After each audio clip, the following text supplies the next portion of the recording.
পরবর্তী প্রশ্ন হচ্ছে, টাকনুর নিচে প্যান্ট পাজামা থাকলে সালাত হবে কি?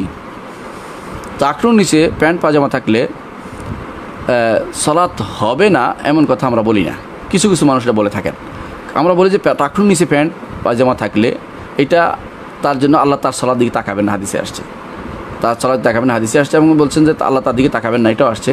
এবং তার হাদিসে আসছে আল্লাহ কবুল করবেন না। কবুল করা আর আদায় হওয়া এক জিনিস না।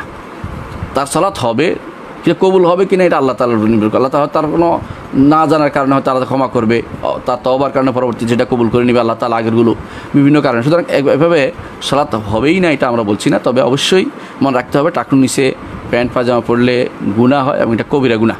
এটা হচ্ছে কবিরা গুনাহ। কেউ যদি বলে যে আমি তো অহংকার করছি না, ওই টাকনুর নিচে রাখাটাই অহংকার। অহংকার হচ্ছে হককে ঠেলে দেয়া। আল্লাহ রসুল সাল্লাল্লাহু আলাইহি ওয়াসাল্লাম যেটা বলেছেন এটা না মানাটাই অহংকার। রসুল বলেছেন টাকনুর নিচে কোনো অংশ নেই, ইমানদার টাকনুর নিচে কোনো অংশ ভরবে না তার কাপড়ের, অর্থাৎ টাকনুর নিচ পর্যন্ত, টাকনুর নিচে তার উপর থেকে কোনো কিছু নামবে না। এখন যদি কেউ মোজা পরে এটা জায়েজ আছে, কারণ মোজা নিচ থেকে উঠছে, এটা উপর থেকে নামে নেই, এবং এটা উপর দিকে মোজা পড়তে পারবে। কিন্তু টাকনুর নিচে কোনো মানুষের প্যান্টের বা পায়জামার বা লুঙ্গির কোনো কিছু বা জামার কোনো কিছু টাকনুর নিচে যেতে পারবে না, টাকনুর উপরে থাকতে হবে। টাকনু তো বুঝছেন দুই দিকে দুইটা বাড়তি, হ্যাঁ এটা পুরুষ মানুষের। আর মহিলাদের যত বেশি ছাত্র হবে, যত বেশি নিচে যাবে তত বেশি উত্তম, যত বেশি নিচে যাবে, অর্থাৎ সেটা যদি কোনো তার পুরো পাতা পায়ের পাতা ঢেকে রাখে এটা বেশি উত্তম। আর সালাতের মধ্যে রাখতে হবে, এটা আমরা বলে থাকি।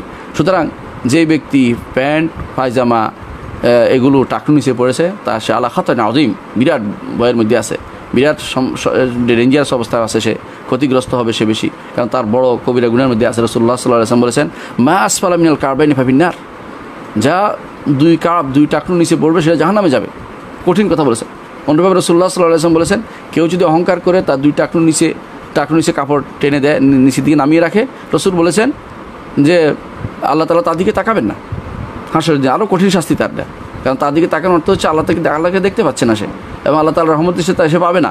সুতরাং আল্লাহ তাআলাকে চেহারা দেখা, তার রহমত দৃষ্টিতে তাকানো এগুলো খুবই দরকার একজন ইমানদারের, সেটা করতে পারে না। এই জন্য অহংকার যে ব্যক্তি করবে সে আখিরাতে সে নিকৃষ্ট হবে। অহংকারী আসবে হাসরের মাঠে, এবং সে হবে পিঁপড়ার মতো, মানুষের পায়ের নিচে পিষে ফেলতেছে ওরে।